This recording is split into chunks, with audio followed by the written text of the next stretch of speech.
What's going on, guys? Your boy XQ420 here. I'm welcoming y'all back once again for Beyond the Cube.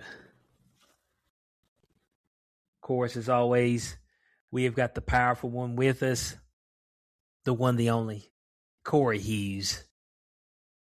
Corey, tonight, are you doing well, sir? Yeah, I'm fine. Yes, you see this? Oh man, medium energy, Corey. That's okay. You know what I'm saying? We'll take what we can get. All right. So I'm gonna go ahead. Hey, I'm gonna do this early. Our main topic, okay? The MMA world was rocked over the past weekend. Allegedly, we had the MVP MMA card, and so we'll be discussing whether that was a success or not, and the recent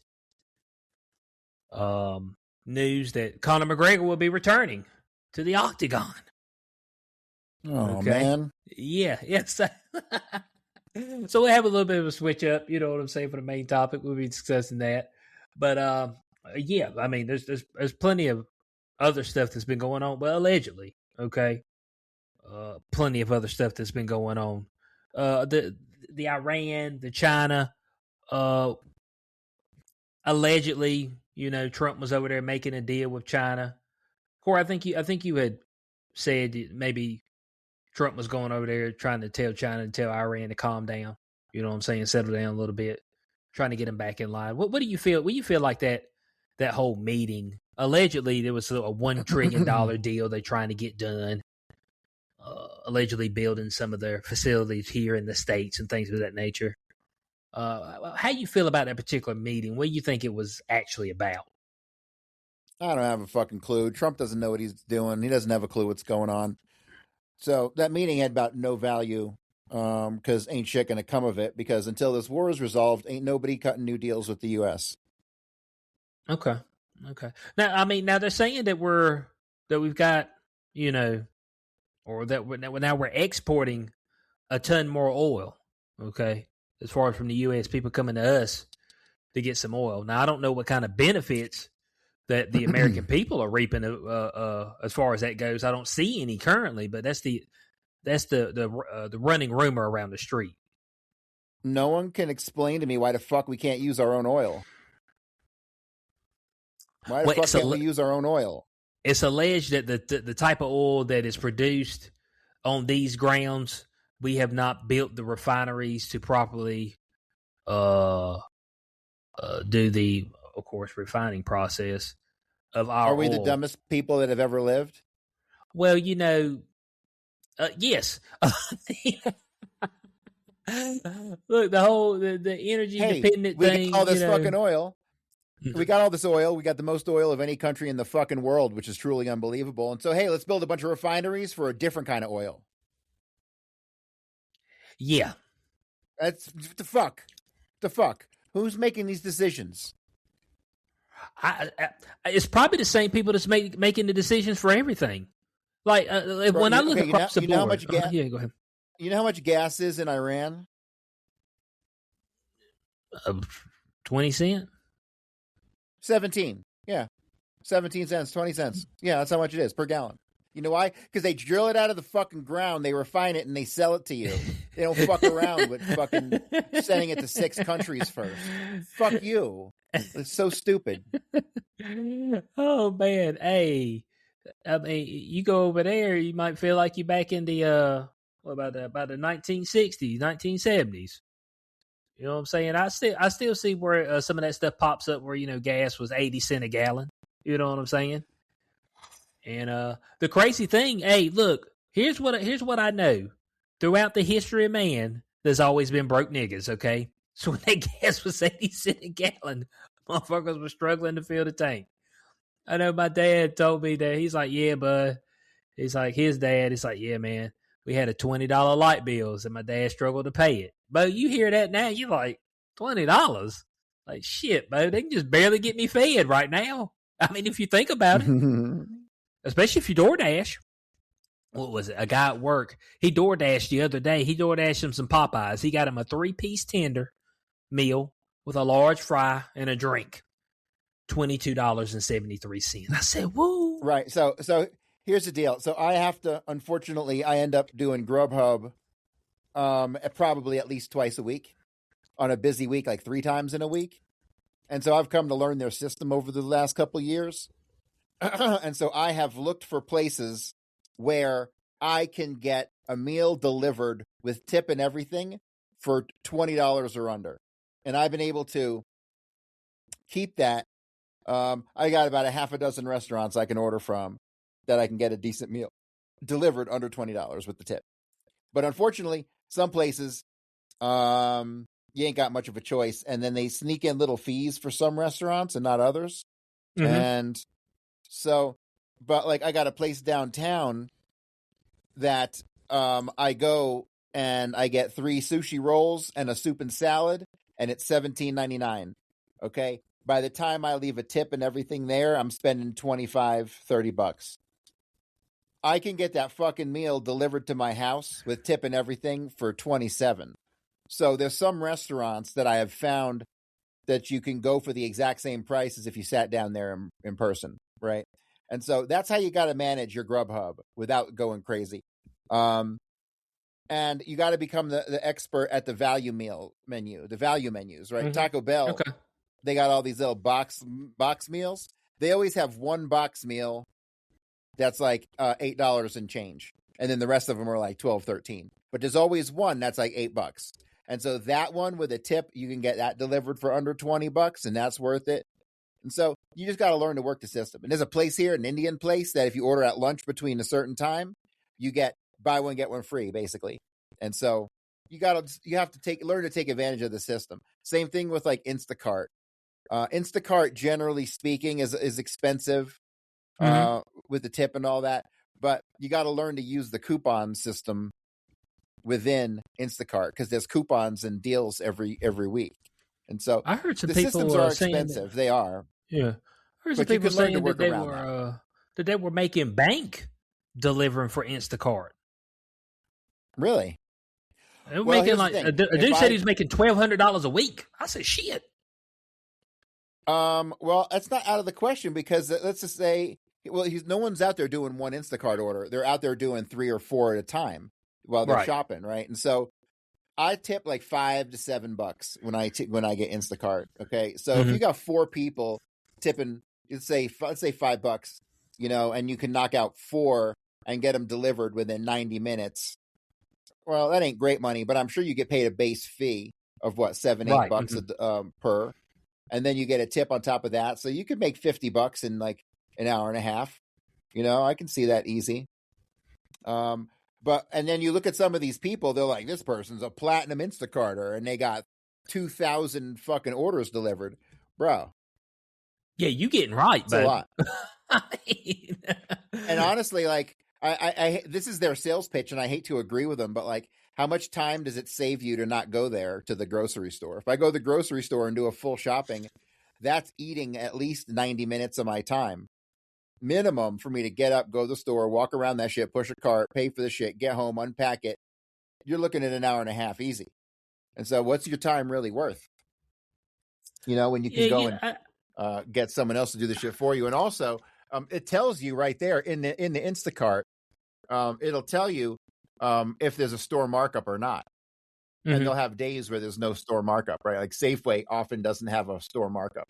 So it's not bad. It's not bad. You get, it can be worth it for sure for these services. But I feel bad for the businesses themselves, because I hear the businesses themselves get fucking ripped off by the delivery companies. So okay. Hey, well, everybody's trying to rip the other person off. I think that's the going thing. That's what we do. Okay, that's what you have to do. Like, if you're gonna make it, get your scam game right. You know what I'm saying? And put my name in the hat for scam game. Okay, let's see what we can pull out. I don't know, man. Well, you see, I don't get to go to the store that much. Okay, as far as grocery store and stuff. So I mean, every once in a while, I like just go in there and just walk around and just kind of like see what we got going on. Because my girlfriend does all the grocery shopping and stuff. So like I'm like never there. I did get me a Sam's Club card because my gym offered me one for like $25, and so I took it. And so, and I went there, and I bought a TV. That's something else we can talk about today. I bought a TV, but we'll get back to that. Oh, okay. And so, but I went around and I walked around Sam's Club, and like some things weren't much of a deal, but other things were like a holy shit deal. Like I saw a package of sliced deli turkey. It was like 2 pounds, and it was $9.99. You know, and I was like, damn, that's pretty fucking cheap. Oh, that's a good deal. They had all kinds. They had all kinds of good food deals, especially on meat. And so, as long as it's real meat, you know, then well, that's TBD, to be decided, to be determined. I mean, right? Yeah. So, well, I've had a Sam's Club membership for a while. Once again, my girlfriend goes every once in a while. You know, we'd be like, hey, I need to pick something up. So, you know, one of our date nights, we'll go walk around. And I know what y'all saying, lame, but I mean, it's all right with me. You know, go walk around Sam's Club. So I hear Costco's better though. People are saying they're like a better company and like they treat their employees better and they got better deals.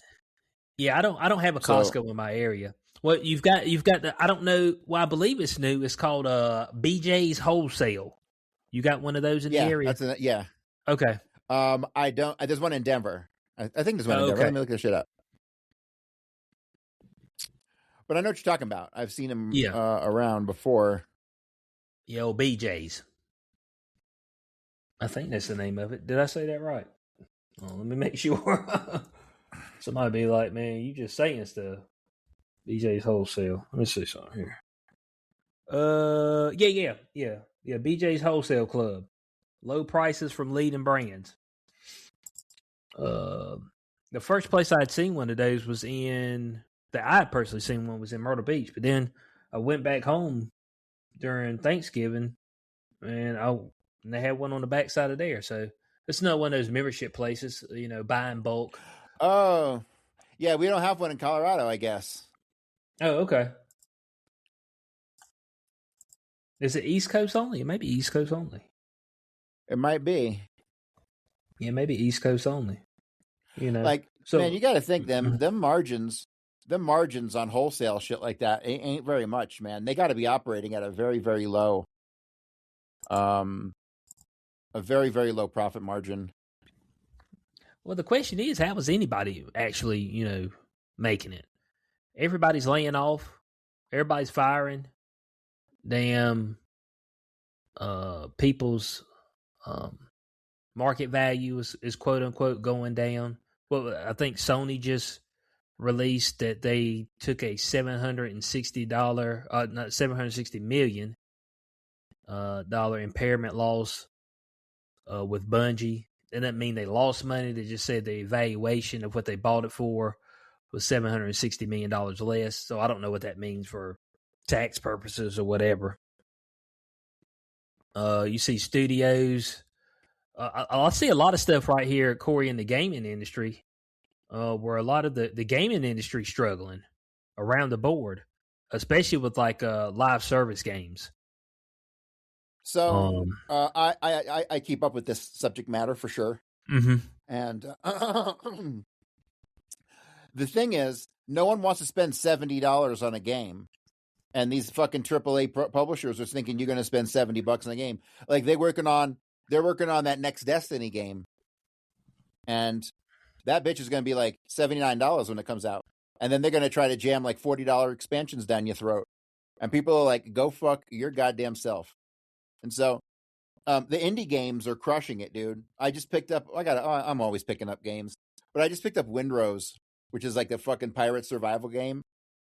And so the joke is that fucking Ubisoft or whoever came out with fucking Skull and Bones like 2 years ago, and it cost them like $100 million to make or $200 million to make. It was a total fucking flop. The game sucked. And then you get this indie developer with 60 employees pumps out this game called Windrose that just fucking nails every aspect of being a pirate.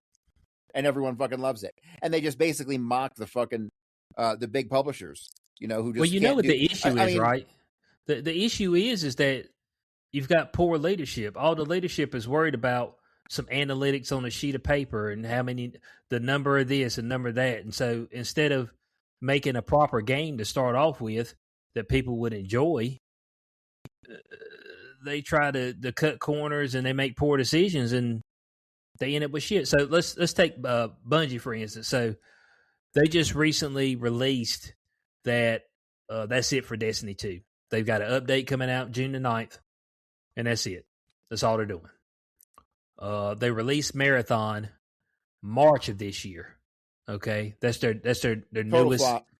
IP. Yeah, Marathon's getting less players than Destiny 2, and Destiny 2 hadn't got any updates since they did the Star Wars collaboration back in December. That was the last thing it got. This is the longest content drought in Destiny history, and it still has more players concurrent than a brand new fucking game. And so now they're scrambling. They're like, oh, we're going to add a PvE mode. We're going to add PvE. I was like, bro, like, niggas ain't going to come play it. Like, they're already out.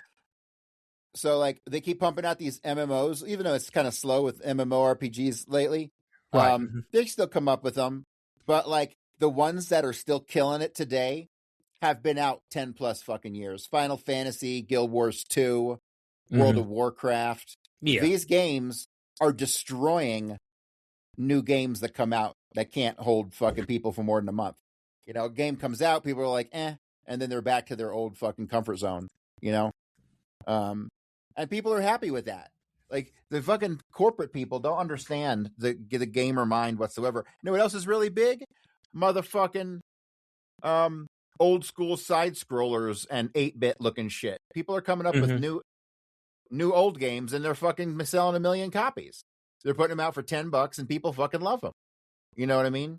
So, well, I think people aren't into what's happening with the video games. They're not into the whole new scene at all.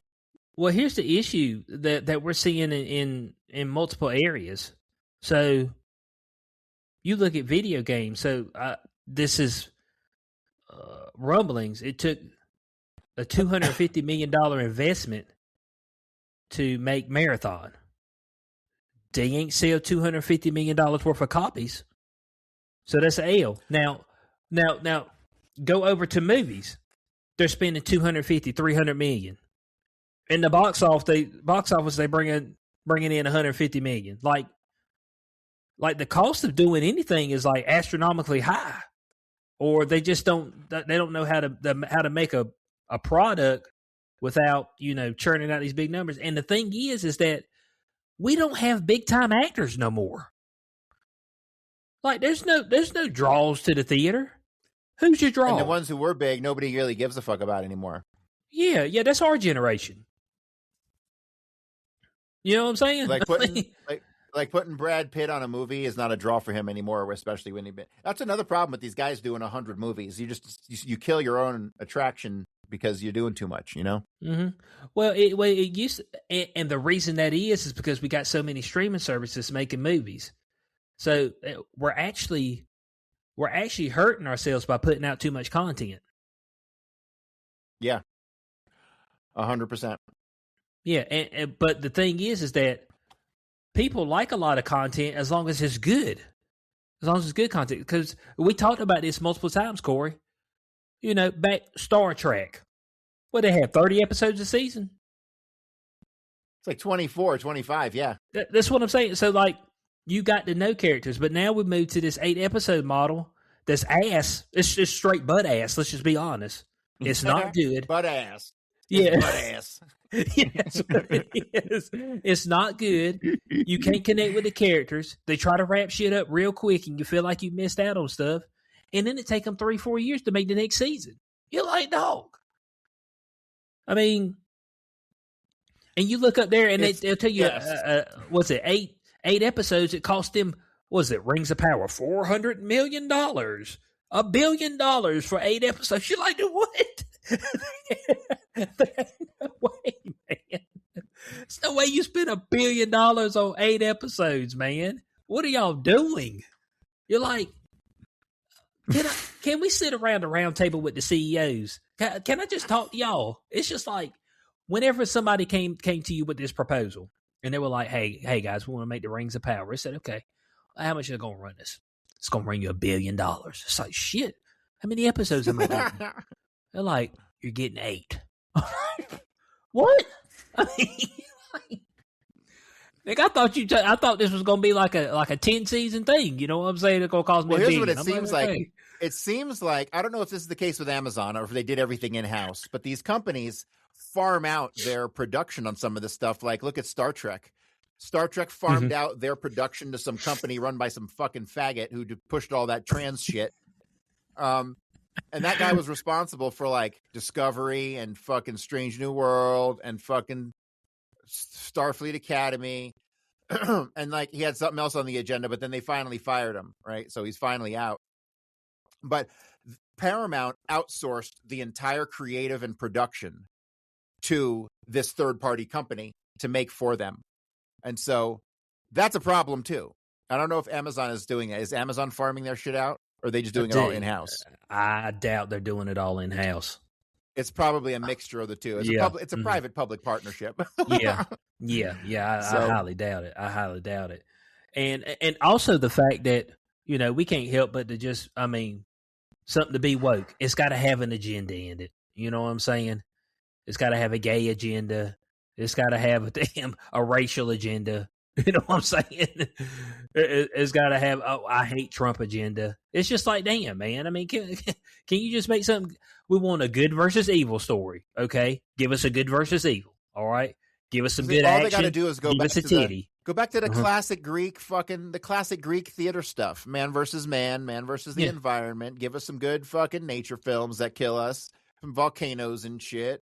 Or Godzilla. Is Godzilla man versus nature, you think? And so you got like all these different... technically, yeah. When in doubt, wipe the slate clean, go back to the classics, and create some very basic shit. Put your boob in it at the beginning. Oh, God, yes. Yeah, have a boob in the beginning, one in the middle, and a couple at the end, right? I know what you're saying. It's like all this objectification. Miss me with the shit, okay? Yes. There's more women selling pussy now than ever, okay? It's just ain't no doubt about it, all right? So miss me with it, all right? I ain't trying to hear nothing about objectification, all right? I'm with the times, okay? I get it. Times are tough. Yo, we wouldn't objectify you if you weren't meant to be objectified, so shit. Yeah, ain't nobody objectifying me. And look, let me tell you something about dick sales. Dick sales are down, okay? That's just all there is to it. The market value of dick is low. All right, so I mean, there ain't no objectifying men because they tried to do it right there for a while when they did the catch and print, but that thing faded quickly. Men would be like, "You want to objectify me? Go right ahead." They'd be loving that shit. You'd be like, "Oh man, you want to use me for my body? You fucking go right. You knock yourself out." Yeah. Yeah, that shit backfired. They were like, "Oh, we're catching print. Men are pissed." I'm like, first I just think like, okay, what you got going on? I'm like, I mean, you want to see it? I mean, you looking at it. I mean, let's see if we can't figure this thing out. You know what I'm saying? So we got another flop that's coming out tomorrow. Mandalorian and Grogu. Okay, I've already heard from some of the. You can go ahead. I might actually go to the movies to see this. Just you gonna go watch get it? Me out of the house. Oh, okay. Yeah, we got a cool little movie theater. I might go see it just because there's a cool little movie theater here, and is it that one you went to before that had an arcade in it and you could get food and all that stuff? Yeah. Okay. I like supporting the local businesses, and you know, I probably will never see another Star Wars film in the theaters ever again. So it might as well, like, it's might as well be this one. Somebody, I gotta say the ads don't look as bad as people are panning it to be. I mean, it's gonna feel like an extended episode from television, but it doesn't look.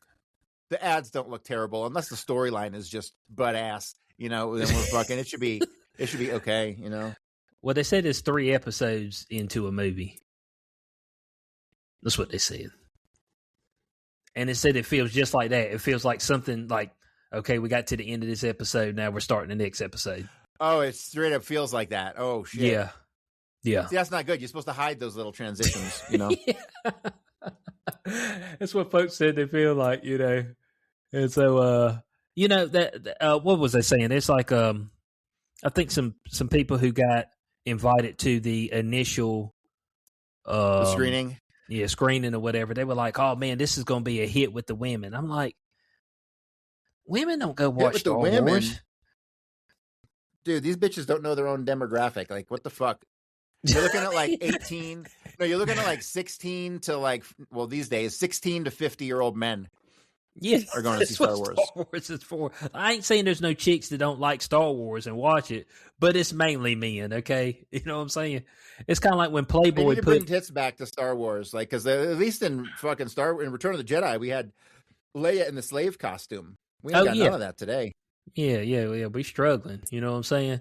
And what was I gonna say? The well, I think they tried it with Ray a little bit. I don't know. She didn't have no cleavage out.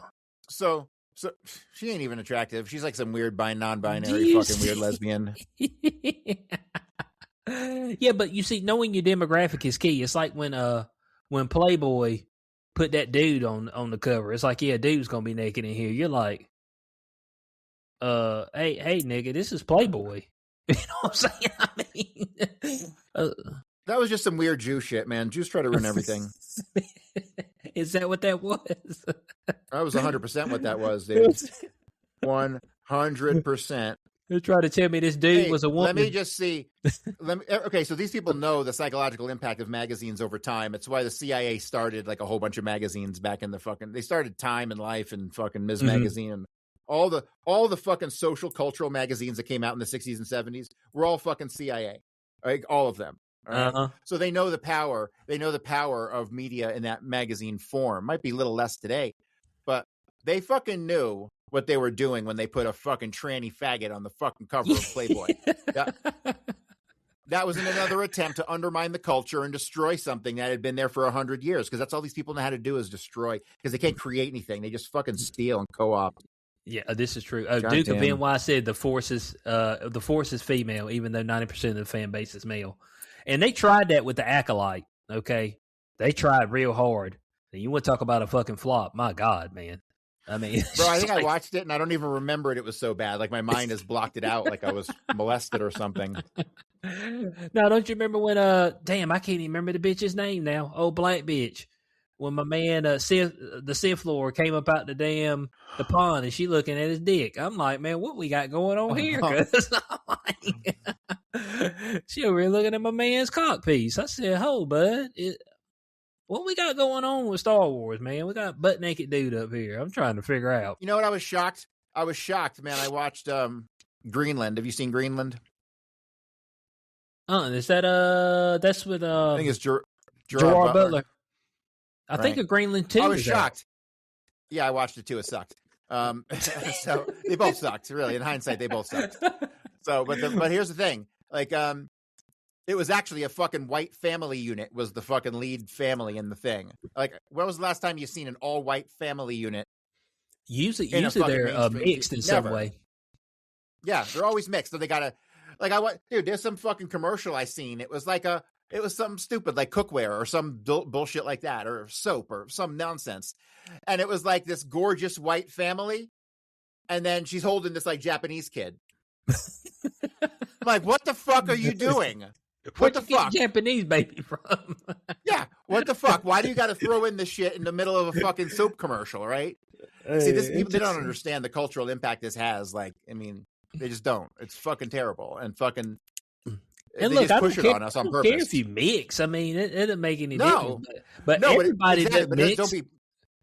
No, but and that's the thing. They need to stop pandering to an ultra minority. That was all part of the communist thing. You take the oppression of the minority and you hoist it onto the majority. Right? That was the whole communist thing that they did back with the Bolsheviks, right? And so they're doing the same shit to us today. They're putting the plight of a 1% of the population. Oh, look at the suffering of this 1%. All of you need to absorb the burden. Fuck you.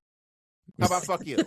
Right? So no, people can go out and do all the gay fucking they want, all the race mixing they want, do whatever the fuck you want. It's a free country. I don't need to see it in modern day entertainment or commercials or none of that shit. They should still be pandering to the majority, especially if you want to fucking make money. Okay? If you want to make money, white people are still almost 70% of the population. You pander to white people if you want to make that fucking money. And when you start intertwining things like the Japanese baby, all it does is make people want to not buy your product, even on a subconscious level, whether we like it or not, whether it's bigoted or not. Who gives a fuck? It's true. Right. So shit, come back to pandering to white people and you'll make that money. You got a good point. I mean, You always want to pander to the largest group possible. You want your product to hit the largest group possible. Now, if you're selling some Soul Glow, okay, you're not going to be selling that to no white people, all right? So that's got to have its own market. I get it. You know what I'm saying? You're selling the perm juice and all that shit. You're selling your perm juice. You might want to keep that. Yeah, there you go. Remember that in that movie? yeah, you might want to. Yeah, you want to screen your demographic on that. But it's like when we talk about Star Wars, your demographic is straight males. That's what your main demographic is. Okay. And so you probably want to make something kick ass for straight males so they'll go watch your movie. I'm just saying, I'm just putting it out there. I mean, it's just. Here's the deal. Whoever puts more tits in their advertising is going to win. Right? People just need to come back to putting the titties in the advertising and they will win. Like, here's the deal. Piranha 1 and 2 and 3 were some of the worst movies ever made, but I remember them and I love them because there was tits galore in all 3 of those things. Man said it, and a man's raw nature is wanting to see them breasticles, Bo. I mean, ain't no doubt about it. My dad took me to see this movie in like 83 or 84. My dad took me to this movie when I was just a little kid. We went to see Life Force. It was some science fiction movie. But you know what I remember? The only thing I remember is the naked chick who walked around for 10 minutes in the beginning of the fucking movie. That's all I remember. That's all I have to remember, right? I don't know. I don't know, Corey. Put some titties back in your advertising. They said Gen Z don't want to see no boobs no more, man. It's because they're a bunch of fucking... What's that shit that made the frogs gay? They drank all that shit. It's the Gen Z done with sex scenes and done with boobs. I'm like, that's funny seeing how damn OF is popping. You know what I'm saying? Who's buying all that? Yeah, it's a contradiction. Or maybe it's they couldn't get any, so they say they don't want any. One of those deals. Yeah, that's true. What was it? I was looking at, there was a stream. Was it that dude, the clavicular? I'm sure that this guy is gay as fuck. Like, I mean, okay, so this dude had to get like plastic surgery and shit. They call it looks maxing. I call it you're a faggot. How about that? Yeah, dudes are supposed to be ugly, man. Look, Bo, we ugly, man. There's a select few dudes that are like, okay, like that dude's like a prima donna, like he's right. And you guess what? I've seen plenty of ugly dudes with banging chicks because they don't.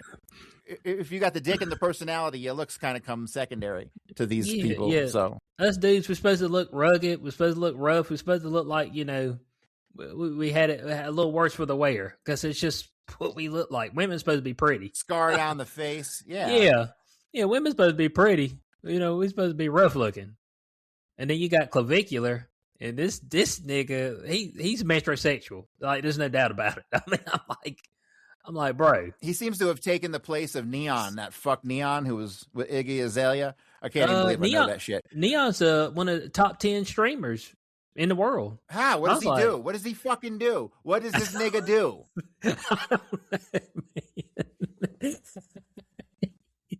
Like, he's above, what is it, like XQC and some other big names. I was like, oh. I want to know what the fuck he does. Does he play video games? No. He ain't got no tact or personality. He's like a 20-year-old punk who ain't learned how to do shit yet, and he fucking ends up... Like, you think Iggy Azalea likes that guy? Give me a fucking break. No, this is some sort of put on. It's some sort of fucking... Yeah, I mean, it's just like... and how you manage to hook up with these particular people. And then they're like, okay, yeah, I'll be on all your shit. And then you know that's gonna get eyeballs. They get more eyeballs. Because you got Iggy Azalea. And she's over there, she got her I don't know if she got a BBL or not, or if that's a real butt. I don't know if that's a real booty or not. It's a big booty. I'm not sure if it's a real booty. She ain't attractive at all, and she's a piece of shit. Talking about my man got to make like $10 million a year and shit. Like, okay, look, whore, you're some piece of fucking trash they found in some underneath the fucking gutter in some fucking hood, and they made you. You're nobody. Fuck you. You have no talent. You suck dick for a living is what you fucking do. I don't want to hear your man needs to make $10 million a year. You fucking gutter rat. Fuck. That's how I feel about Nicki Minaj. Like, Nicki Minaj goes to sleep at night thinking she has talent. This is hilarious to me. She got talent. It's called that behind. I think that's her talent. She ain't got fucking nothing. This is all part of that CIA plot to use music to undermine white American culture. That's all this shit is. Hip-hop was a psyop. You got a good point there. I mean, you got a good point there. But look, clavicular, I mean, now I think these people get up there and just say whatever. It makes no sense at all. But clavicular went up there and said he would rather his dick never work again and keep all of his hair than anything. I'm like, bro, what do you mean? Bro, that guy's gay. And he takes it. He doesn't give it. Yeah. That's what I'm saying. I'm like, no, sir. As a man, if your dick don't work, why you think they got dick pills, man? They ain't make dick pills for no reason. There ain't like no reason to get out of bed. The day you tell me I'm never getting laid again, it's like I might as well contemplate flinging myself off the biggest cliff. You know, just as like not even like I know why, just as some sort of innate instinctual directive, you know? It's like, Bo, I mean, that's why when it's like, hey, man, they chop your thing off. I'm like, well, it's over then. You need to go and kill me. You know what I'm saying? I said, what you mean? I was like, man, part of my persona is tied to this piece, but I mean, it's something I can't lose, dog. You know what I'm saying? I mean, life will hold no meaning. You know, and I know what's oh man, that's shallow. Fuck off, man. You know what I'm saying? I mean, damn all that. Yeah, Clavicular was talking crazy. I'm like, hair? Man, fuck that. So hold on. Your thing don't ever work again, but you got hair. Right. I got you. Ain't no problem. Sounds done. That's like to me. getting this gorgeous box for Christmas and then you open it and it's empty. Some girl will be like, oh, you great, man. Let's get these clothes off. Oh, it don't work? Oh. Yeah, it's just like, and look, I know what they say. It's like, oh, well, you know, you got other tools. They say, yeah, but they still want to feel that pipe, dog. You know what I'm saying? They want to feel that pressure. They want to feel the pipe, bud. You know, they want the skin on skin.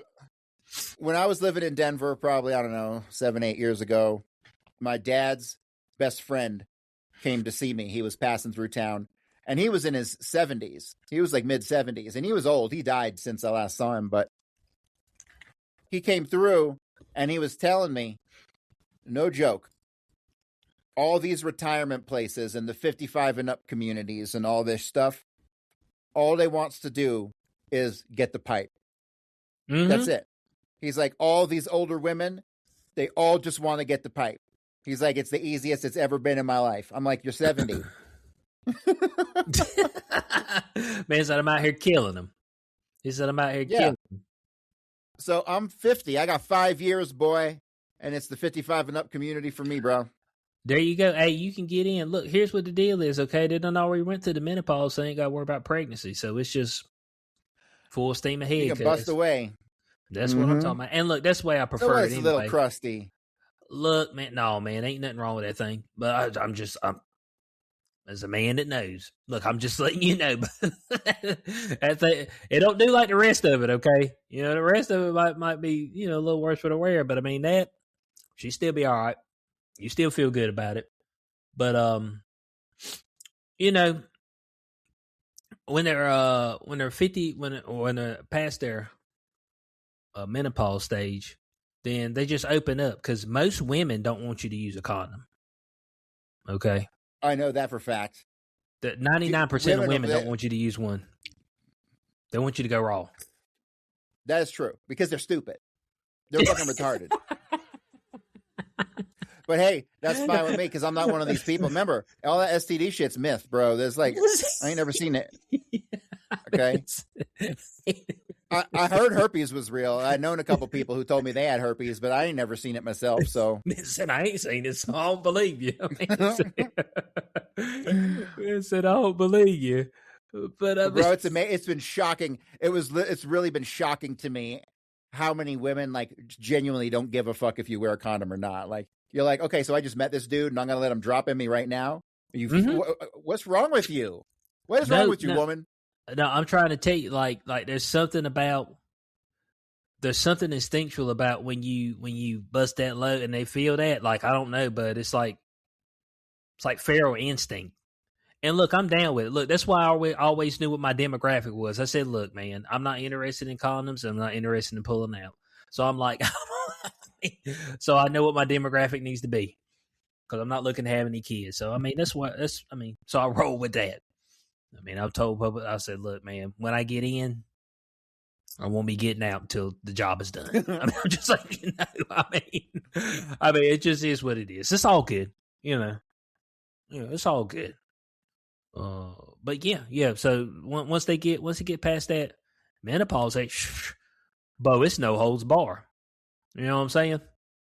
They're like, yeah, come on over, Bo. It's all good. Yeah, raw. We ain't worried about it. They got the same feeling you got, Corey. There's no STDs out there. It don't exist. Mm-hmm. They fake this mythical STD that the folks keep talking about. And all these chicks, they get on birth control and they're just like, let me throw it to the wind. Yeah. Well, what was it? Somebody was saying something about when women are on birth control, they're attracted to more feminine features, which is why when they get off birth control, when they look at the nigga they with, they're like, oh shit, I'm with some faggot. I mean, that's like they all of a sudden become unattracted to the person I only had one girlfriend who was on birth with. control. So I only had one girlfriend that was on birth control pills, and we were together for a couple months, and then she got on the pills. So I hope she liked me. Okay, well, she liked you beforehand. Yeah. Mm-hmm. Yeah. But they have said that that's an issue. Like I've actually heard women talking about this on podcasts. They were like, "Yeah, I got off of birth control, and like I went and I looked at the guy I was dating, and it was like, dude, the fuck, why am I with this? Like it's that hormonal thing, like because naturally, the majority of women are attracted to rugged niggas. You know what I'm saying? They ain't attracted to some dude who look like a chick. You know what I'm saying? I mean, it's just not. So, that they haven't done the full study on that because there's no point because birth control's here to stay as far as the pill. I don't know if there's anything different when you use the IUD. Because I think that just blocks. Is that an improvised explosive device? It's where they put that that clamp up in them, and it pops open, and supposedly blocks the sperm or whatever. It's got copper or whatever. Yeah, I tapped a couple chicks with those things. They're great. Yeah, it looks like it hurts. It's not. Unless you poke one. I poked one once. Oh, did you? Oh, okay. Yeah. Huh? Yeah, I mean, it doesn't look comfortable. That's all I'm saying. It's like you go to the doctor and they put that in you, and then I guess they got to take it out later. Sometimes it can. So that's like 10 years. They can fuck for 10 years and they don't have a period. Yeah, but that's it's insane. Like a hose dream come true. That's insane. Mm-hmm. Until all of a sudden they take it out and they start bleeding all over the place. Mm-hmm. Huh. So they say they don't know how it works. That's their say. They don't know how it works. But they think that when it touches the inner uterus, it tricks the body into thinking it's already pregnant, so it doesn't do any of the things that it's supposed to do. Oh, okay. Right. Huh. It tricks the body into thinking it's already got something in it. Huh. How the hell niggas figure this shit out, man? You know what I'm saying? Without killing everybody. That's what I'm trying to figure out. I'm trying to figure out how people figure this stuff out without just killing everybody. Like, it's like, all right, yeah, we're ready to put that in market. It's like, are we sure? I dated this one chick. Mm-hmm. I dated this one chick. It must have been like late 90s, early 2000s. And she had like these 5 sticks in her arm, like right here. She had like these 5 sticks that were surgically implanted in her arm. And that was her birth control. So that was weird. Mm-hmm. They got all kind of birth control stuff. Mm-hmm. Huh. She was psycho though. She was totally the most legit crazy. Was she one of those goth chicks? Was she goth? No. Okay. No. She was deceptively normal. No, just check out this story. So I knew she was weird, but I didn't really give a fuck. I was getting laid and it was cool. And she was super skinny, 4'11", 95 pounds. It was great. But then one day, so it turns out she had a kid and she put up for adoption. This is the story that we got. Mm-hmm. Me and all her friends. It wasn't exclusive to me. This is what she told everybody. She had a kid, put it up for adoption, but stayed in touch with the parents who adopted it, right? And then one day she comes home and she's like, my kid, the parents were in a car accident and my kid who I put up for adoption got killed in the car accident. And so everyone's giving her all this sympathy and all this stuff. And one day she even got all dressed up all in black, like she went to a funeral and fucking went out. But she was real sketch about the whole thing. And then she started like spending time with like this other dude who was like the baby's daddy or something like that, like her original baby daddy. Well, it turns out her roommate did some digging and called around to like funeral homes and shit. And it turns out she made up the whole story. Never happened. None of that shit ever happened. Yeah. Kid didn't die. None of that stuff. And so to this day, I don't know what the fuck her deal was, but it was crazy at the time. Oh, okay. So, I mean, how'd you stumble across that? I worked at the mall and she worked at the mall. Oh, okay. The mall was great. The mall was fucking great.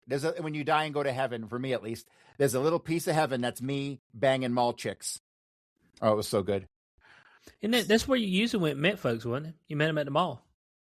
Mm-hmm. And then here's the great thing. Like, besides everyone who works at the mall, there is like a dedicated mall rat community of like, they had a whole movie called Mall Rats, all the time, which is actually a great movie. It was legit. Like, I swear to God, I met so many people at the mall. I worked at 2 or 3 different malls over like 5-6 years. It was fantastic. Socially fantastic. Yeah, that's some of that shit that ain't gonna quite come back in its original form. No, that whole culture was great. It's unfortunate. I know what folks are saying. Oh, you just reminisce on old shit. I don't know, man. I thought that, like, when I was young, and it was time for Christmas. My parents gave me $200 for Christmas, which was a lot of fucking money back in the 90s. I could buy a lot of shit with $200. And it's like, oh, we're going to the mall. It's like, oh shit, the mall? Like, you're like, yeah, like, oh man, this is the best day ever. Go to the mall, walk around, everything's shiny, everything's bright. You go to I go to the music store, stay in there for hours, listening to different music, see which CDs I wanted to buy. Because I mean, you didn't do what you do now, which is just go online. No, you had to go to the store. You had to listen to the previews. You scanned the CD, and it had the headphones. You put the headphones on, and give you some preview of the songs. See what you like. I go in there. I was big into chains back in the day. I had me some sterling silver chains. So I was big into that. Go to those little shit stores in the center. I felt good about it. Give me some sterling silver chains. But yeah, that shit's gone, bro. You know what I'm saying? It's all good. I mean, there's still malls, but they don't quite have the same allure. Because, hell, most of the time you go in there, there's fucking shit be closed down. Like, damn. Like, in all of them, it's got that space where Sears, because Sears was, like, in every mall. And that's just a big, open, vacant spot now in, like, all of them. So I like just going in and still today, I like on certain things, just going in and buying it instead of, because honestly, man, Amazon has made it so easy to order shit, bro. I order shit. It's at my door before I wake up in the fucking morning. It's kind of hard to argue with that, but I like going, like the other day, I went to Sam's Club. I bought a TV. So let's talk about TVs. Okay. I bought my ass a 55-inch Vizio QLED television. This bitch is big and bright. And I bypassed all the smart features. Oh, is that right? So no spying on me, motherfuckers. Okay, but Corey, let them spy on you a little bit, man. Nah. Nope. So I got it hooked up through an external box, my external Roku box. So it doesn't, it can't communicate. The TV can't communicate because it's not connected to Wi-Fi. So. Oh, okay. I see your angle there, Corey. Well, how much you get it for? $250. That's what I'm saying. Look, fucking TVs is the only thing that I know that has came down in price in my lifetime. Well, they did it on purpose because they're trying to get you with all the surveillance. They're trying to get every TV is a smart TV, and they're trying to get you with the surveillance. So they'll gladly give you the shit for cheap, so you can turn that shit on and let them spy on you, because that data they sell your data for more than $250. You know what I mean? They making money. They might even be supplementing the price of the TV. It might cost $300 to make. You know what I mean? But they supplement it because they make that money back off of you. Yeah, because what was I think I was in was in Walmart looking the other day. There was a 70-inch Vizio. They had that bitch on sale for $300. I was like, yeah, we walked in. It was funny. We walked in the door of Sam's, me and my roommate, Chris. And so we walk in there, and the first TV they got is like 105-inch. It was so big. And even this dude, you couldn't fit this in any car. I don't know how the fuck you getting this thing home. Even that was only like $9.99 out the door. That's what I'm saying. Like now Best Buy, they try to, they've got some stuff out there. They try to up their game. I seen they had a $4,000 TV. It's like this, was it the 8K with the, I don't know if it's the Q, it might be the OLED or whatever. And I'm like, bro, you ain't scamming me of $4,000. Bro, there's like 10 different types of TVs. There's OLED, QLED, HD LED. There's fucking mini LED. There's quantum fucking something. And then there's Neo. There's Neo LED. The fuck, they can't decide on what format the standard should be, you know? I remember whenever you got a 55-inch TV back in, the 90s or the early 2000s, or hell, the late 2000s, but it'd take fucking damn 5 people to move that TV in your house. The fucking TV was My parents, TV, but it's crazy big. My parents, when we moved to Florida in '85, and my parents were like so excited to buy a big screen TV, and they bought this big screen TV was 40 inches. Okay, that's how big the big screen was back then. It was 40 inches, and it wasn't no fucking widescreen. This shit was square. Mm-hmm. Okay, and it was in this huge fucking cabinet that had to have wheels on the bottom. Yep. That had to get delivered, and 3 guys pushed it in the door. And it was unbelievable. Truly unbelievable. Huge. And then there were still to this day, I'm fascinated by front projection televisions. You ever seen those? It's just a flat screen, and then you got, like, in front of the flat screen, you have this little cutout, and in it are 3 colors, red, blue, and yellow, I think. Uh-huh. And then just from those 3 colors, it broadcasts on the screen normal television. It was like it didn't get very far in the 80s, but it was a thing. Right. And there's a lot of technologies like that really didn't get very big, like Laserdisc, like full-size Laserdisc for movies, because you had to stop the movie in the middle and flip the disc over. Like, who the fuck wants to do that, right? It was that's kind of dumb. But there were a lot of interesting technologies in the 80s that didn't go anywhere, and those front projection TVs were part of that. Yeah, so yeah, I mean, the only thing in my life went down TVs, Corey says, is because they want to surveil us. And they pretty much got to do anything now, you pretty much got to agree to be surveilled. That's all. It's like you agree that we can sell your data, right? And your soul potentially as well. It's like, yeah, I need to buy these tickets, I guess. You know what I'm saying? He's just trying to buy tickets, go see a concert. You'd be like, I guess so. So the latest thing, so there's a bunch of places. Disneyland's getting sued. A couple concert venues are getting sued because they're using biometrics when people walk into a venue. Well, damn, ain't nobody going to concerts right now. Some of these big names, they're having to cancel their dates, cancel their tours. Was it Megan Trainor had to cancel charging like $400 for a ticket and shit. They're like, what the fuck? When I started going to concerts in 1990, a concert ticket was like $20. Yeah, that was a high-end concert ticket. Was $20. I remember going to festivals with for 3 days with the fucking 50 bands for $100 back then, not $150 per day, right? I started seeing Fish. My first Fish ticket was $17.95 plus taxes and fees.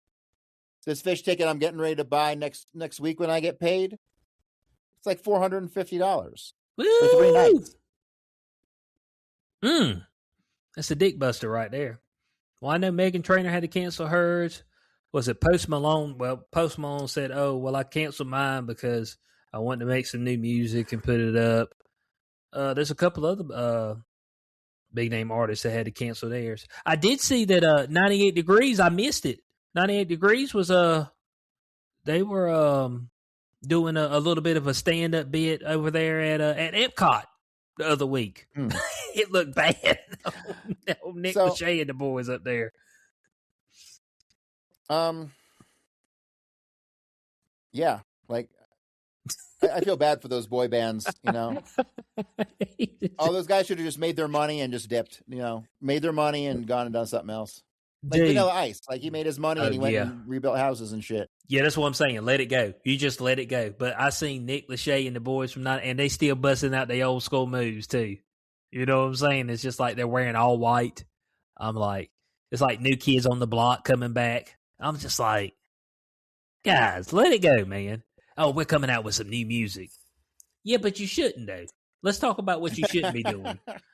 Look, man. And also right now there's a tour going on with like Salt and Peppa and like Belle Biv DeVoe and Kid and Play. Yeah, some of these niggas can't even move right now.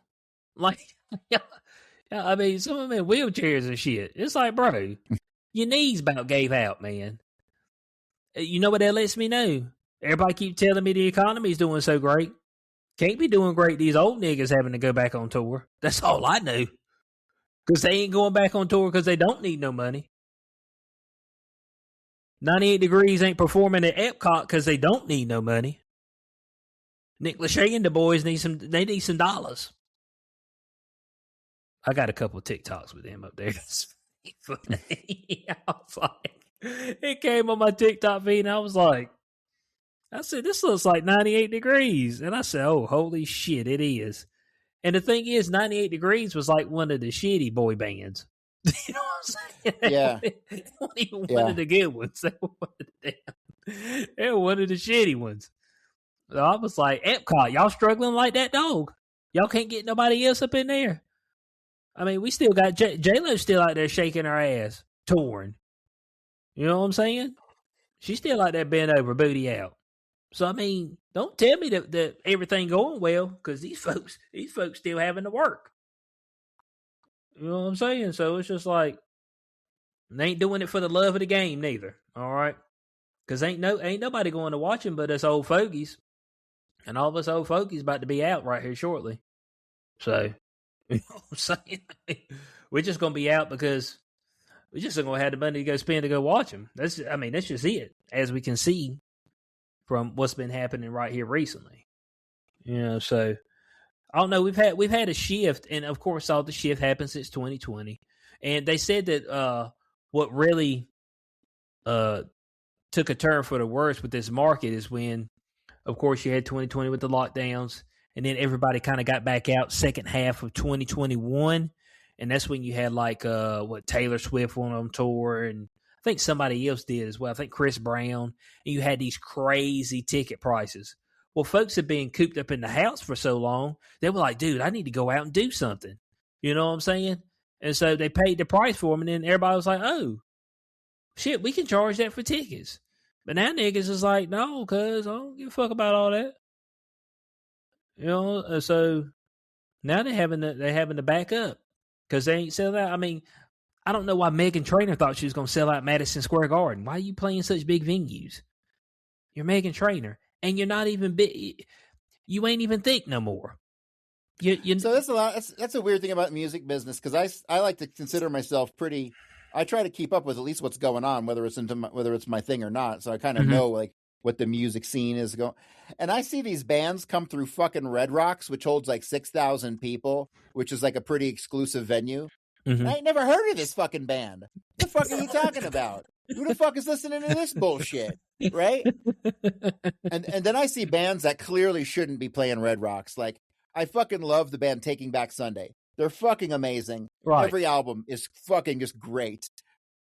I seen them, I don't know, 7-8 years ago at the Ogden in Denver, which holds like 1,500. Okay. They're playing fucking Red Rocks when they come to town now. They don't go to fucking Ogden anymore. They play Red Rocks. They play there like 3 times.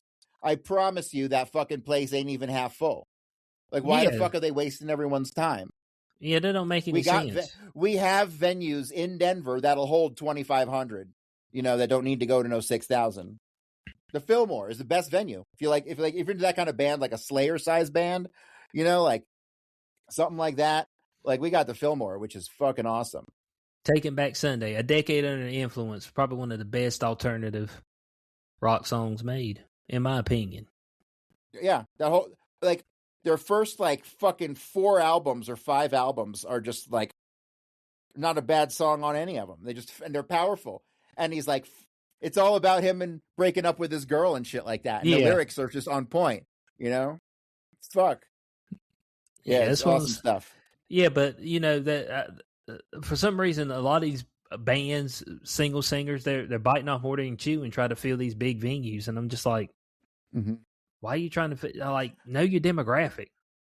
See, fortunately, I'm an old school punk rock and metal guy, so every band I ever want to see is usually in a shitty little fucking dive club somewhere, which is awesome. And Denver is the king.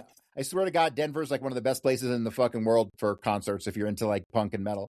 Everybody comes here. Like, I could pull up Denver concerts right now and I could read off like the next month, like 5 days out of 7, you'll have like some awesome fucking show coming up.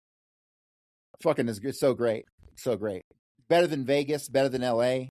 Maybe not as good as New York. New York seems to get fucking like just 10 times what everybody else gets. But Right, of course. I seen some shit in Denver. I seen the Dayglow Abortions at a little British bar in Denver. Oh, it was fucking classic. Classic. So much good shit. What am I got coming up? Right here in Fort Collins, I got the Reverend Horton Heat on June 2nd. Oh, okay. You know the Reverend? The Reverend he's the shit. Not the Reverend. Well, speaking about not being able to fill up a venue, we're on to the main topic, the MVP MMA event that happened this past Saturday. Corey, I'd made a short video on TikTok, and I was letting people know that the most historic, biggest fight in MMA history between Gina Carano and Ronda Rousey couldn't even sell all the tickets in the arena. The day of the fight, Corey, there was 300 seats available ringside. So you get a sponge and you kind of squeeze it out and most of the water comes out. Yeah. But then you can like really twist it and like squeeze and like get that last little juice. That's what this thing was. It was the squeeze because nobody gives a fuck about. Let's be real. Nobody gives a fuck about MMA outside of UFC. Ain't nobody watching Bellator. Ain't nobody watching this other bullshit. EFL. Or whatever else, you know what I'm saying? I don't even know that those are good stepping ladders to get to the UFC. I don't even know that that's a good, fight career path to get to the UFC. Maybe, but well, here's the number one issue for it. It may be, but here's the issue: is that a lot of times when the people fighting those promotions, and then they get to the UFC, they get their ass kicked because they won't fight no competition. Like the level of competition is totally different when you get in the UFC. Because I've seen a whole lot of people that's hyped, and then they come over to the UFC and they get fucking drug bad. I'm talking about real bad. And so I think PFL's restructuring. A lot of these companies that went under, like I think Bellator went under.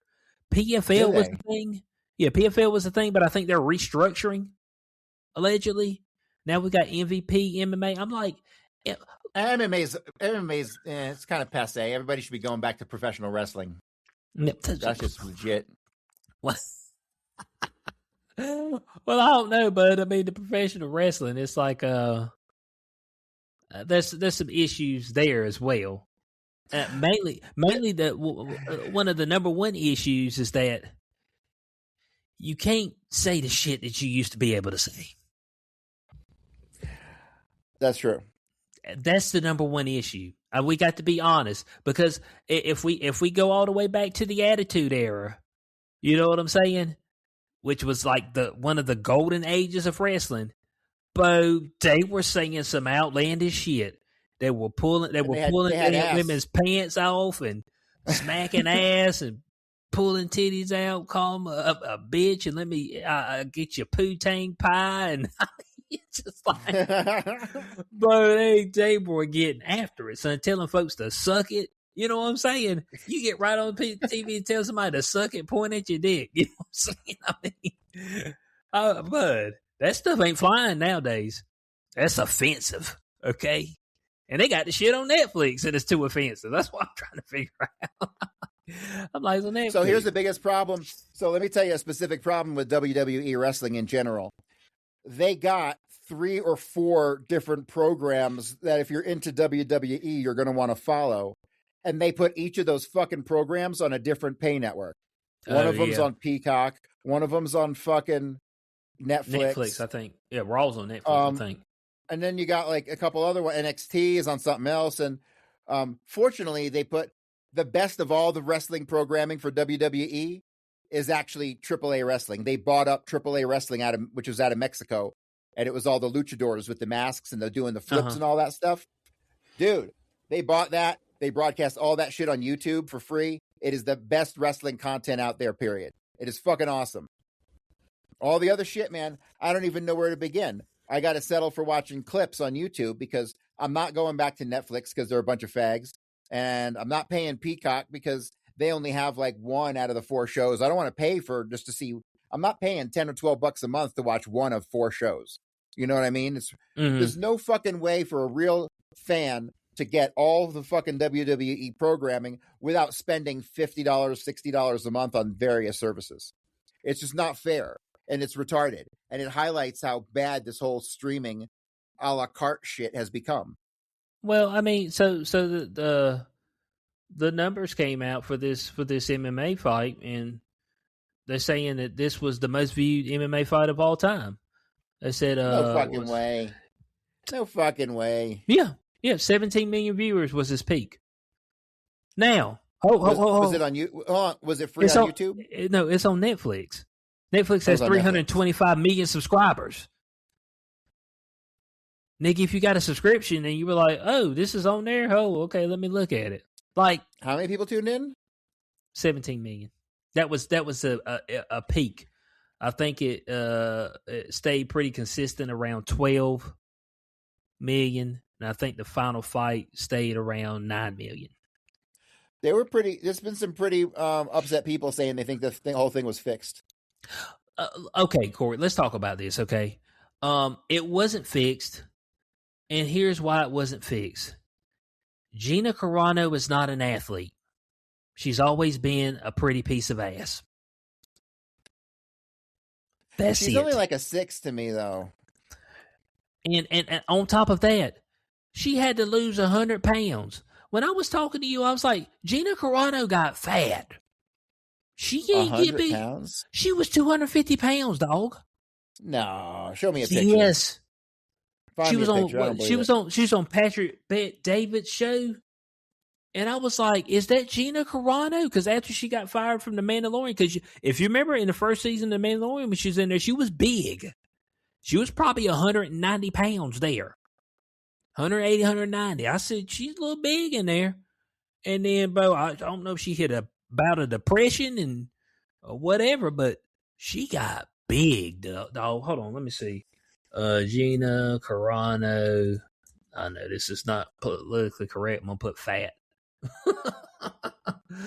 Let me see. Of course, the internet's gonna scrub it. Here we go. Let me pull this up. I'm gonna show you her right here. And this is her in The Mandalorian. Look how big her face is here. Does that look like a 145-pound face? She's ugly, dude. That was her in season 1. Damn, man.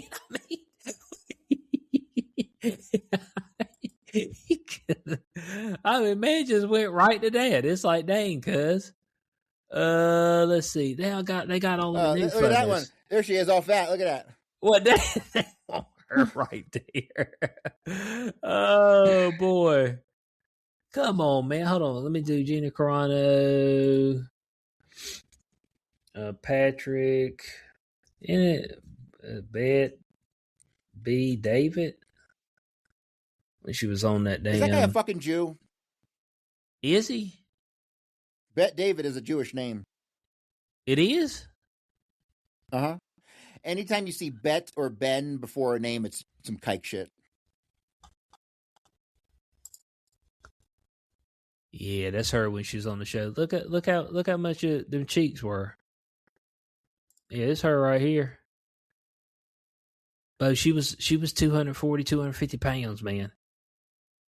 She got I ain't even big. 250. Yeah, she got big, man. For a woman to get to 250, you know how much fat that is? It's a fucking lot of fat, dude. Yeah, so like she was having a pure T fucking breakdown. That's what she was having. This is her right here. Yeah, look how big she was So, right there. Rhonda made 2.2 million. I didn't catch how much she made. I think it said 1.5. But look, what was it that fag Ariel? He was up there like, oh no, I mean that's not the entire amount of money. They don't disclose the whole amount. I was like, well, hold on a second, Ariel, son of a bitch. You the one saying that fighter pay ain't that great. UFC don't pay the fighters, and you were taking whatever they posted that they paid the fighters and using that as fact. So why can't we use this as fact? I mean, like Gina was up there not Gina, but Ronda was up there talking about, oh, this is going to revolutionize fighter pay. And I look up there and what's it? The Lens guy got paid $100,000 to go get his whole head knocked off by Ngannou. I'm like, ugh. I said, damn, man. They had Junior Dos Santos out there. But when I seen Junior Dos Santos, I said, I thought it was somebody's grandpa. He got knocked all the way out. They were like, oh, that was Junior Dos Santos. I said, was it? I said, oh my God, man. Like the card was bad. Like I didn't watch it because I knew TikTok and X was going to come to my rescue. They were going to show me all I needed to see. Okay. Now the Rousey and Carano fight lasted 17 seconds. Literally. Like Rousey stepped forward. Gina tried to throw a kick for some odd reason. Rousey took her down, put her in an armbar. And so the biggest fight in MMA history was 17 seconds. I was just like, but that was to be expected because, I mean, Ronda Rousey was a Olympian, like judo, like I think she was bronze medal. So like she's like an athlete, and she didn't never get 250 pounds. Gina Carano damn sure ain't fought in 17 years, and at that point in time, Gina Carano was fighting against girls who didn't even know how to throw a punch. Once Rousey started going against women who actually knew how to fight, oh, she had to get the fuck out because she was getting mauled. I mean, you know what I'm saying? And so, was it Ariel got in the ring and said, "Rousey, you look so good. What's next in your career? Can we see you in the ring again?" She's like, "Nah, this is it." I said, "No shit." I said, "Who they gonna find the fighter?" I said, "If they put her against anybody any good, payday. Yeah, they gonna put her against payday. Yeah, they gonna put her against anybody that's any good. They are gonna fuck her up. That's what they gonna do. They gonna fuck her up. You don't. Well, this could be the retirement league. This could be where everyone goes because they know they ain't gonna get hurt too bad and make some money. They already got that. It's called bare knuckle boxing. I see all these damn retired niggas go to that, and I'm like, I don't even watch that shit. Look, I'm just like, because some of that shit's just ugly fighting. I ain't gonna lie to you. Like every once in a while, I come across my page on TikTok where they have seemingly like fight clubs where these guys who don't know how to fight are out there bare knuckle fighting. I'm like, this is gross to watch. I mean, you know what I'm saying? It's just like, I was like, man, this ain't no good, man. But I guess everybody feels like they need to fight now. Everybody trying to throw their name in the ring as far as a fighter. And so we had the announcement now. I'm pretty sure that Dana did this intentionally. But Conor McGregor is coming back to the UFC. And he's going to headline an event. He's not headlining this next one because this next event that we're having is the Freedom 250. That's the one at the White House. That's the next big one. The Freedom 250. That's the next big card. So stupid. But he's going to do the July 11th card. But it's Conor McGregor versus Max Holloway. I was like, Max Holloway been fighting. I'm like, oh my God. This could be ugly. This could get ugly quick. Yeah. It could be good. Does Conor know how to fight still?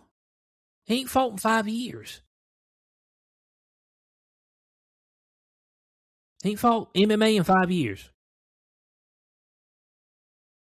And so to not fight in 5 years, you got to go against Max Holloway?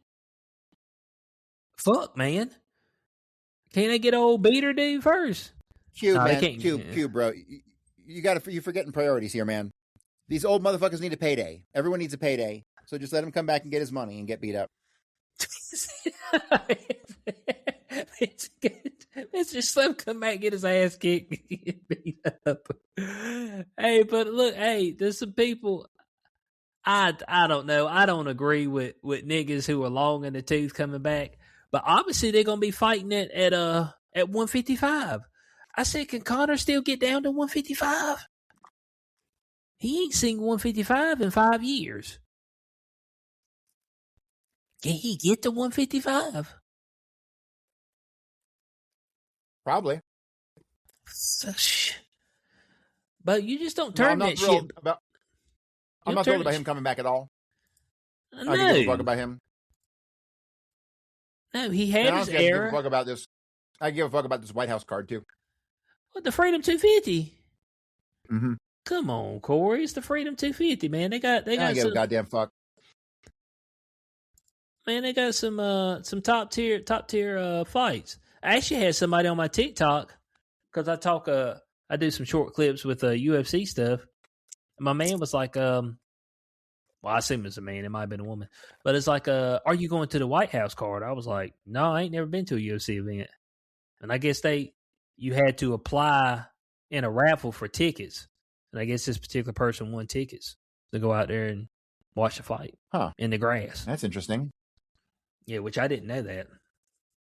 It just said you couldn't buy them. I was like, oh, okay. It feels like a national security, issue. Is that what it feels like? Man, it seems like something bad can happen. Come on, Corey. Look, we got Ilya Tapor versus Justin Gaethje. We got Pereira versus Cyril Gahn. O'Malley versus Z Habib. We got Josh Hockett versus Derek Lewis. Rufi versus Michael Chandler. Bo Nickel versus Kyle Dukakis. And Diego Lopez versus Steve Garcia. It's a good card. That's a good card.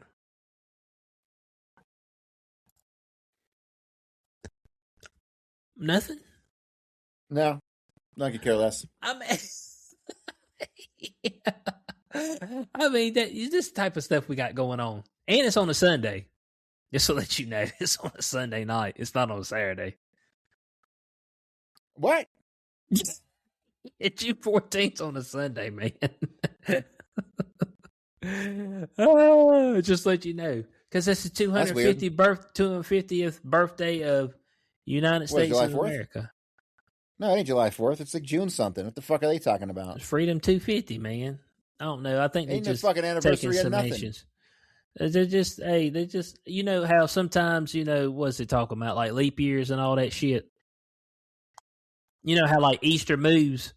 Like sometimes Easter is the third week in April and then sometimes it's in March. And I'm like, oh, when the fuck is Easter again? Like Easter be moving on me. like, hold on. Last year Easter was on a different week. I can't never keep up with Easter. This is always on a different week somehow. So it's got something to do with the astral alignment or some shit. Corey, you should know about this. I don't know nothing about astral alignments. Yeah, man, you got to be privy to this stuff. You got to be privy to this stuff. You know what I'm saying? The leap years, and if you divide this by 3 and all this other shit, then it's actually on this day. You know what I'm talking about. So I think that's what they're doing here. Because it would have made sense to have it on July 4th, but they didn't. But that would have made sense. If we're doing Freedom 250. But look, man, when's June 15th. They couldn't do it on June 15th. Isn't that Juneteenth? Isn't that the 15th? That's some gay new holiday they made up.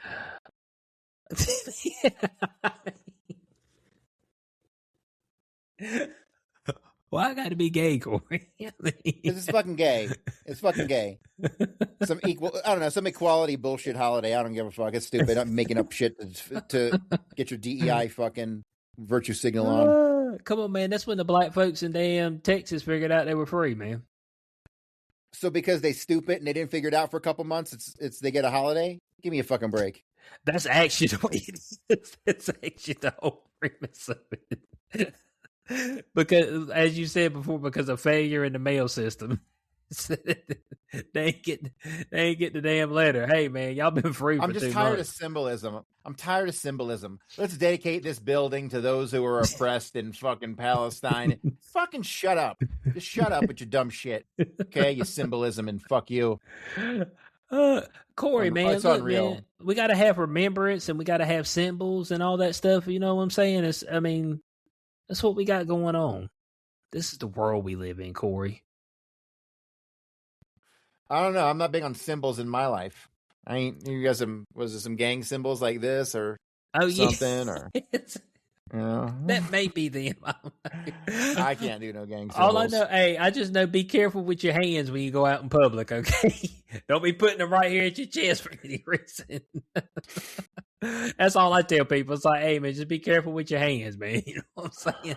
Somebody be there thought that you trying to get some of that work in. I'm like, no, cuz I ain't trying to do none of that. Oh man, but Corey, look, man. The card is gonna be pretty good at the 250. Okay, we gotta admit that the card's pretty good. The Freedom 250. It's just gonna be stupid. I heard Dana White talking about they had to figure out how to deal with the gnats because there's gnats that are gonna bite everybody. Bitch, you're doing this shit outside. What do you expect? Fuck. Yeah, this is a good point. They're gonna have skeeters out there and everything. Yeah, what if it rains that day? Nigga gonna get rained on. Hey, then that would put a twist with it. You want to talk about a twist? Fighting in the rain. Oh yeah, we got it now, but hey, that's a twist. Hey, I want to see something like that. So the Rousey fight, they said it was a success. They couldn't sell out the arena. Whenever I looked out there into the crowd, they had flashing lights to make it seem like people were out there with their phones, but it was just flashing lights and empty seats. They're saying that they got, all these people watched it, even though it was just on Netflix. It wasn't anything pay-per-view. So what kind of semblance can you get from that, seeing how nobody had to spend any additional money to get the fight? And it's also involving the biggest scam artist, I believe, of the last 10 years, which is Jake Paul. Oh, yeah. He may be even a bigger scam artist. Logan Paul's worse. Yeah. Logan Paul's the worst. Oh, is he? Okay, Logan Paul above Jake Paul. Yes. Bro, you go look on YouTube. There's like multiple multi-hour documentaries on all the different projects he scammed people out of fucking millions. Dude, he's got lawsuits going back like 4 projects. Crypto Zoo, fucking bunch of other shit, dude. The whole Pokemon fractional ownership scam that he fucking ripped everyone off. Like, the guy is a fucking walking piece of human filth. I can't believe anyone works with him at all. Like, anyone who has any respectable kind of position should not work with this fucking scumbag. And he's a Jew. Fuck him. Man said the Paul brothers in general. So what Jake Paul said is that he's going to war with the UFC on the MMA front. And I'm just like, are you going to get a bunch of old fucking fighters who are washed up to go fight at your promotion? That's like, well, hold on. When's your next card? Oh, well, I don't know. What fighters are you going to have? Like, they don't know anything. Like, they ain't have no business plan. Like, this is just a quick scam to get a quick buck. And somehow people keep buying it. That's what I don't get. Like, these companies keep giving them money. I'm like, what? I don't get it. And there's people out there to keep, because he goes off of people's feelings and nostalgia. Oh, Mike Tyson's back in the ring. Oh, I remember Iron Mike. Yeah, nigga, he ain't Iron Mike no more. He old man fat Mike. Ain't the Mike Tyson that was fucking knocking people out in the 80s? Early 90s? Come on, man. Ronda Rousey, Gina Carano, pioneers, MMA legends.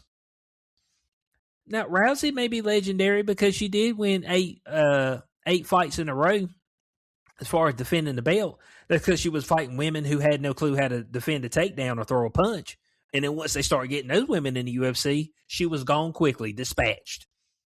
Real quick.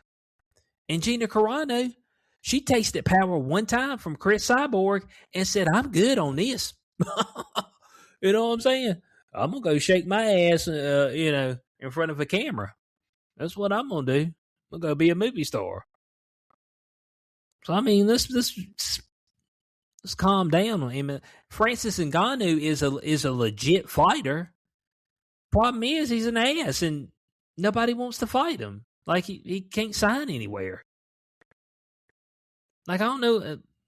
He didn't have anybody to fight because there's really no other leagues and nobody in his caliber in other leagues. The only people who could give him a real fight are in the UFC, and he's not going back to the UFC because Dana White can't stand him. So that's it for that. So it's just like, okay, your car was a quote-unquote success. That's what you believe. That's what you're trying to tell us. I couldn't see it because I could buy a ticket that day. If I wanted to jump on a plane and somehow make it over there that day, I could have got me a front row seat for $900. $900. I could have been smoozing it up with whatever influencers was up there near the stage. There was like 200 to 300 tickets available right there beside the action. If something's a great success, why would tickets still be available when you've been hyping this up for at least 6 months? That was the biggest MMA fight of all time. Yeah, that's just propaganda. Yeah, exactly.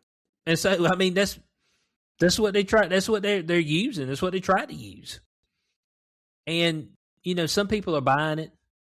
And we've got the aerial guy. He's trying to push that narrative. Oh, there's some competition with the UFC. I'm like, there is no competition because there's real fighters in the UFC, man. Okay, so just stop. Like, nobody's competing with the UFC. Why do you think Pride went out of business? Because they were like, dude, we can't fucking compete with the UFC. And Pride had legit fighters. And steroids. And steroids. And you could kick a nigga in the face while he was laying on the ground. Stomp him right in the face. I seen it. Vanderlei Silva stomped a man's face in. I said he's going to kill the man. I mean, they fought in a boxing ring and kicked each other in the face while they were laying flat on the ground. So, I mean, hey, bud, entertainment value. You know what I'm saying? And that's when you had the real wars and battles because, like, I'm not going to say the guys weren't skilled, but they would just stand in front of each other and beat the hell out of each other. That was like you're going right, okay? Whoever fail. You know what I'm saying? Some of my old school Vanderlei Silva, Rampage Jackson, Dan Henderson, Mirko Cro Cop, Fedor Emelianenko, like all these guys. I mean, that's what they did. So, I mean, if Pride had to bow out, and Pride was huge, there's even UFC fighters right there for a little bit that went over to Pride. And when they had that competition, was it UFC versus Pride back in the day? So they had a little intertwined there. So it's like, you telling me you about to compete with the UFC, but I don't see how you can. The UFC's got staying power. It's got name recognition. And we all know that's where the best fighters go to fight. That's just bar none. And that's just it. So, you can claim that your recent MMA event was a success, but you don't have any business plan. You don't know when your next event's going to be. You don't have any fighters on your roster. So, I mean, what do we have? The whole thing's a joke. It was a cash grab, nothing more. Yeah. And, of course, folks bought it. So, I mean, the question is why these companies keep handing out money to Jake Paul? Because they're Jews. They're in the little club.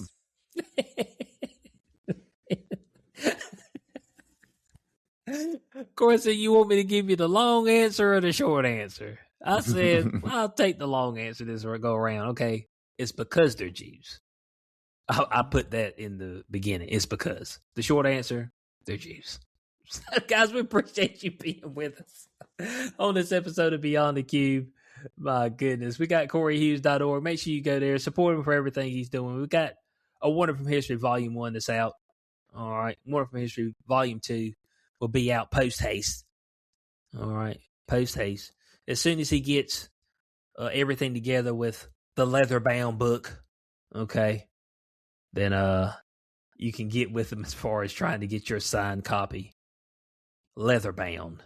All right. We need to get the leather-bound books back, Corey. That's what we need to do. I know, right? Yeah, I mean, you know what I'm saying? So, I mean, I want to feel like I'm in the 13th century or some shit. It's just expensive, man. Like, have a full color hardcover book published from like Barnes and Noble's, like $40 a piece just for the printing costs. Okay. It's a fucking lot. That's like a $75 book, you know, on the low end. Yeah. That's on up there. But you know, some people sometimes you'll pay because you know you want to support somebody's work, and on top of that, you feel like you've got a monument of time. And Corey, we all know that things age a little bit better than what they are currently. So, you know, probably when you pass is when you'll make a bunch of money. I know. Corey Hughes would be gone from here. I'll be gone. And then all of a sudden he'd be like, man, this Corey Hughes knew what the hell he was talking about. Shit, pop off and make a bunch of money. He'd be like, damn, isn't that the way it usually works? For sure. Yeah, so yeah, make sure you're checking that out. Lee Harvey Oswald in black and white. After he gets done with these A Wonder from History, it's going to be Lee Harvey Oswald into infinity. Okay, that's going to encompass his life for the next 3 to 5 years. I've been in touch with John Armstrong the past week. Oh, is that right? The John Armstrong. Oh, yes. Okay. The progenitor of the Harvey and Lee theory. Well, it's no longer a theory. It's fucking fact. I made sure of that. Okay. But yep, I've been in touch with him. He's a little stubborn. He's got to come around to a couple things he got wrong, but he's not wanting to. So he will. Okay.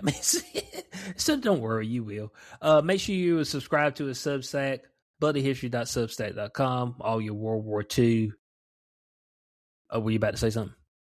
Nope. Oh, okay. I thought you were about to say something. Get all your World War II history from the World War II historian himself. All my stuff, HQ420.com. We appreciate everybody for being with us.